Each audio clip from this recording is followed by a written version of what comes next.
Hello all. So today we will see something basic terms about that strength of materials. So whenever the term strength of materials comes to your mind, the two basic parameters that you should remember is stress and strain. So before going to deal about what is meant by stress or what is meant by strain, let us understand what is meant by strength. Okay. So we all know that. So whenever we apply some force on an object, usually it tends to deform. Okay, the deformation means it is nothing but the change in its shape or dimension. So up to some extent the body can able to withstand that deformation. So beyond that limit it cannot able to withstand, at the time it breaks. Okay, so hence the strength of a material is nothing but the resistance up to which the material can able to deform. Otherwise, the strength of the material can be defined as the resistance by which the material opposes the deformation. So, in the diagram we can able to notice that chain breakage. So we can notice that. So we are going to increase the load from 0 to up to 50 Newton or 50 kilonewton or 100 kilonewton. Usually the stress created inside the material because of the applied force will also increases. So up to certain limit, that means up to the strength, it can withstand the deformation, but beyond that value it cannot able to withstand. So that type of property in a material is termed as strength of the material. Okay. Next, we have to understand the difference between force and load. Actually, both looks very similar. So, on both these terms are very much related to the Newton's second law of motion.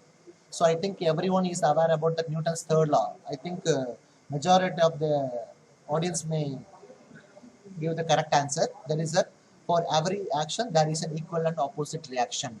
So like that, so many people may face difficulty in understanding the Newton's second law. So Newton's second law is nothing but that the rate of change of momentum is directly proportional to the external force applied to the body. So let us assume momentum. Momentum is nothing but the tendency to increase the speed, like acceleration. It is maybe termed as very similar to that momentum of the body. So if the force applied to the body is increased, its acceleration will also be increased.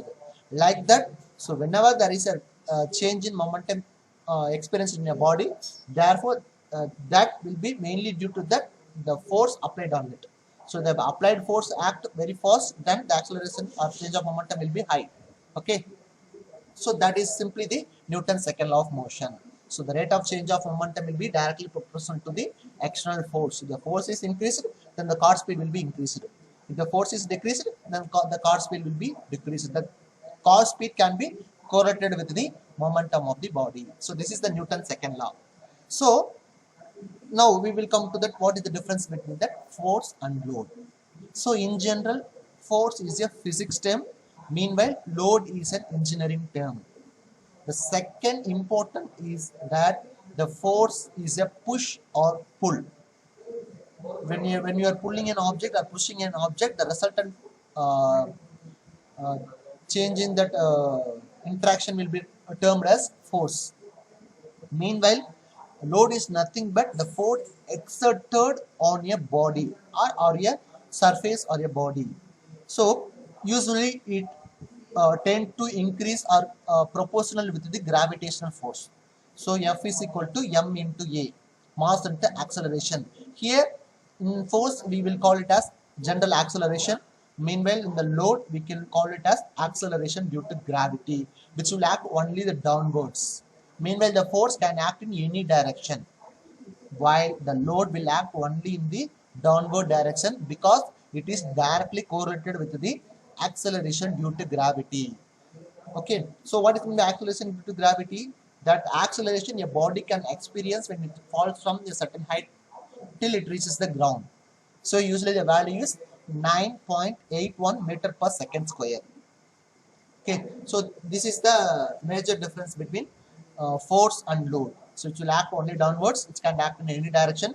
It is directly proportional to the acceleration due to gravity, meanwhile it is proportional to the acceleration alone. Okay, next, let us distinguish the different types of load. So we can able to notice different kinds of load in practice. So majorly it is classified into two different types. One is the direct load, the next one is indirect load. So direct load is nothing but the force which creates the stress inside the component directly, that is called as direct load. So actually majorly it is classified into three different types. One is tensile load, compressive load, and torsional load. Okay, tensile load. As we can able to notice in this figure, when an object is pulled at its ends, when an object is pulled at its ends, then it is called as tensile load. Meanwhile, if the object is pushed from the two ends, then it is called as compressive load. Let me see some examples or real-time examples in the upcoming slides. Meanwhile, shear load. Shear load is nothing but the load which will act cross-sectional to the area. So when we are seeing that example, you can easily understand. Meanwhile, bending load. So we can able to notice that here it will create in the two indirect types of load. One is the tension load. The next one is the compression. So the tension will be acted on the outermost layer of the material, maybe it a beam. Meanwhile, compression will happen in the inside. Okay, so the next one is the torsional load. It is nothing but the twisting force. So in a normally usually our vehicle runs due to that torsion. The torsion is nothing but that twisting force. So usually when a person twists our hand, we will feel some pain in our hand. That type of twisting is called as a torsional load. So these two will come under indirect load. Meanwhile, this tensile, compressive, and shear are termed as direct loads. Okay. So let me see real-time examples. Okay. So can anyone guess the type of load on a hand? So we can able to notice a girl is hanging a bucket full of sand in her hand. So can anyone tell me what type of load is acting on her hand? Because we have in the previous slide we have dealt about three basic types of load. One is a tensile, compressive, and then shear. So among these three load, what type of load can act in the hand of the girl? So the answer is tensile load. So which is usually called as pulling load. Okay. So in the diagram we can able to notice that usually the weight of the bucket will always pull her hand downwards. This bucket pulls her hand downwards. Her hand is attached to her body usually lifts the bucket. That means she usually resists that movement of the bucket which pulls her hand towards downwards. So therefore there the resistance will act. These two forces will create some pulling force on her hand which tends to elongate. So that type of elongation will be created only due to the tensile load. So here you can able to notice that the load which pulls the body. And one more thing to notice that the load will act always perpendicular to the cross-sectional area. When we draw a line parallel to the area and to the direction, it will be 90 degree. So the load will always act perpendicular to the cross-sectional area of the object. So that is called a tensile load. So the next one example. Here we can able to notice that weightlifter, girl is weightlifting, doing some weightlifting. So can anyone tell me in the same hand what type of load here it will act? The previous condition we have noticed that this hand subjected to some tensile load. Meanwhile, in this case, can someone suggest me what type of load can act in this? If you are saying that compressive load, exactly it is the correct one. Okay, here the weight of the lifter is at the top of her body, which will always tends to act downwards towards earth. Meanwhile, her hand usually resists that weight which was offered by that weightlifting. So that resistance, you can able to notice that these two arrow marks in opposite direction, that will pushes the hand towards it. So that type of load is called as compressive load. Otherwise, it may be termed as pushing load. So it usually compresses. The simple example is that usually the sofa. I think we all have a sofa in our home. There, in sometimes we may use a spring to have that cushion effect. There, when we sit on the sofa, our weight will turn to act downwards. Meanwhile, the spring tries to keep it ourselves comfortable. So that the spring will be subjected to the compressive load. So these are some of the basic examples of compressive load. And also here also we can able to notice that the load will act always perpendicular to the cross-sectional area as noticed in the tensile load. They are in tensile as well as compressive load, both of that the load will act always perpendicular to the cross-sectional area. So the next important one. Let us rivet our bolt joint. So we can able to notice that so this is one component, so this is second component. These two components are joined by a bolt and nut assembly. So can anyone explain what type of load can it will act in that bolt? If you say it is a shear force, then you are correct, because as I told you that these two components are acting force in the two components are acting in the opposite direction. So let us assume this bolt is presented here. So this is the cross-sectional area of the bolt as noticed in the previous tensile and compressive load. This is the cross-sectional area of the material in which the load is acting. Here we can able to notice that the load is acting in the direction parallel to the area. Meanwhile, in the tensile and compressive load, these forces are acting perpendicular to it, the area, 90° to the angle between area and load. So, while in the shear stress, the load is always acting parallel to the cross-sectional area. You should understand this clearly. Okay. Usually, when we rub the hand, during morning, many of us may have the habit of rubbing the hand and keep it in front of our face. So during rubbing, you may you may experience some heat that will be produced in between the hand while rubbing. So that will be mainly that the heat is produced due to that shearing force. Okay, so that what will we do? Our one hand will maybe fixed, the next hand will move up and down. There it will create some shear stress on the next hand that will create the heat. Okay, so that type of load which will always act parallel to the area is termed as shear load. So usually the cutting of cakes. So usually we people cut cakes. So that cutting will also is an example of shear, because the shear will act to the parallel to the area of the cake. So that is also a simple example of the shear load. The next, so for easy understanding, I am telling you one more example, which is a brake pad. So let us assume that green color is the brake pad. Here we can able to notice that the brake pad is rubbed towards the wheel. Actually here that torsion is acting there, but for simple understanding I am telling you this example. Okay, so the green color is the brake pad, so maybe the blue color load may be the tire. Okay, so during the application of brake, that brake pad is pressed towards the tire, so that will transfer the stress in the parallel to the area of the brake pad. So whatever the force exerted on the tire, it will be stopped only with the force applied on the brake pad. So there also we can able to notice that the rotation and the direction of area of the brake pad will be in same direction. So like that, shear load will act usually in our daily life.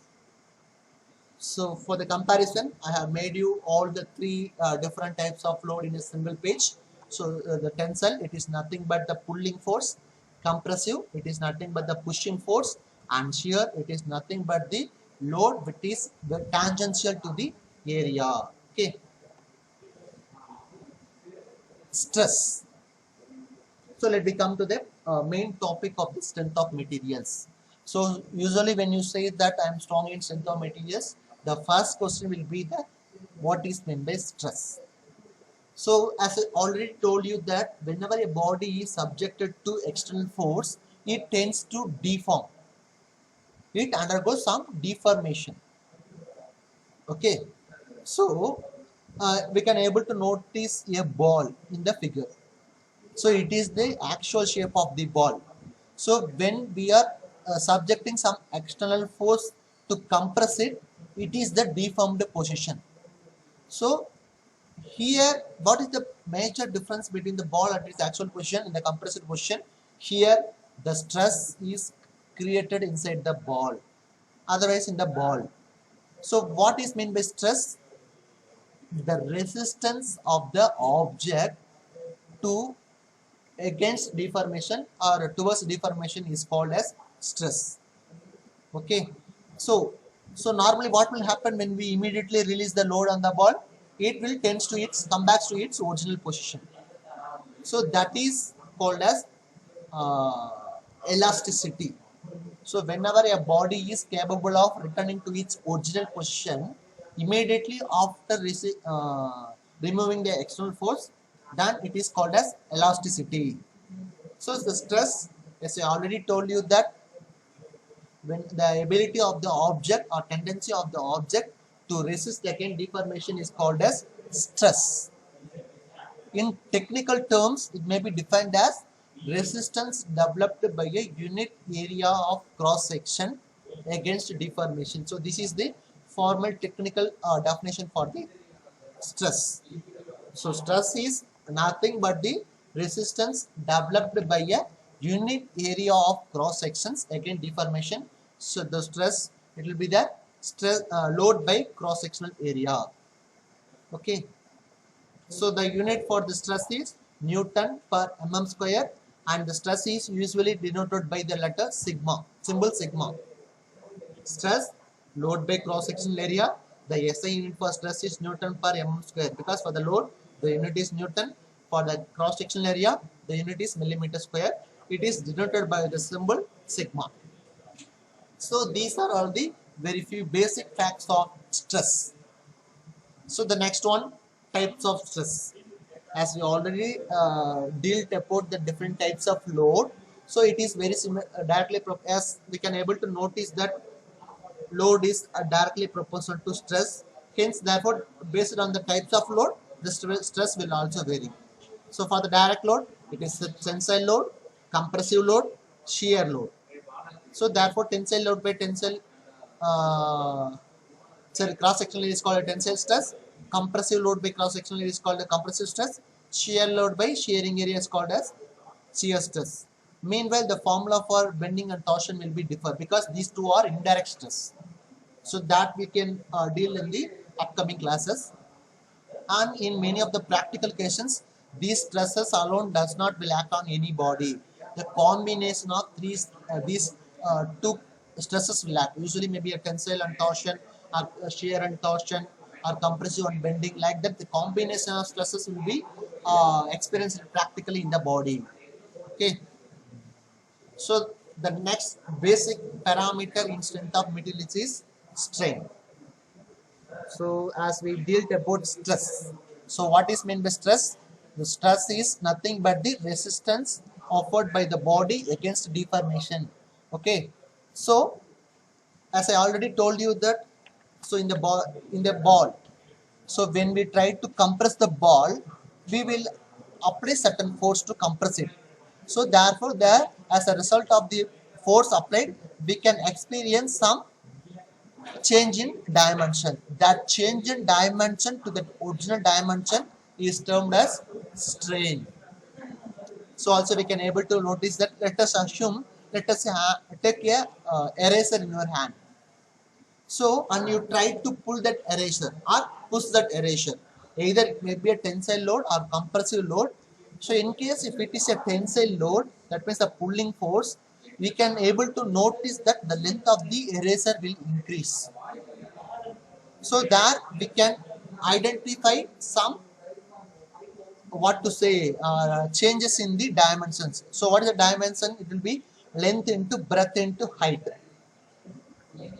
and length into breadth into thickness. So let us assume. So this is the length of the rubber. So after the application of the tensile load, that is pulling load, so we can able to notice that the length of the eraser gets increased. Meanwhile, if it is in case of an eraser, the cross section, the length of the eraser will be decreased. So let us assume, as noticed in the figure, it will be a tensile load, so that the length is increased. Okay. Also, we can able to notice that the width and thickness of the eraser gets reduced. So this relativity between the change in dimension to the original dimension is termed as strain. Okay. As we see some of the basic classifications of load and stress, there is also some basic classifications on strain: tensile strain, compressive strain, volumetric strain, and shear strain. Okay, so usually the term elastic strain will be there. So it is nothing but if an object is elastic, so immediately after the removal of the external load, it will tends to come back to its original position. So like that, so these different types of strain will always act on the elastic body. So what in mean by tensile strain? If your body gets elongated, the increase in length to original length is called a tensile strain. Same, if your body is tend to be compressed, the change in length to original length, here it will be negative. That is called as compressive strain. Okay, shear strain also it will be very similar.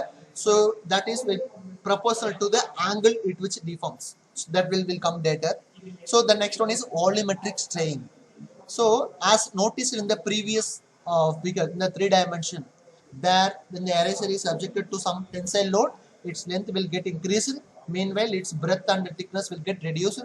Like that, usually the body of the object will deform in all the 3 dimensions.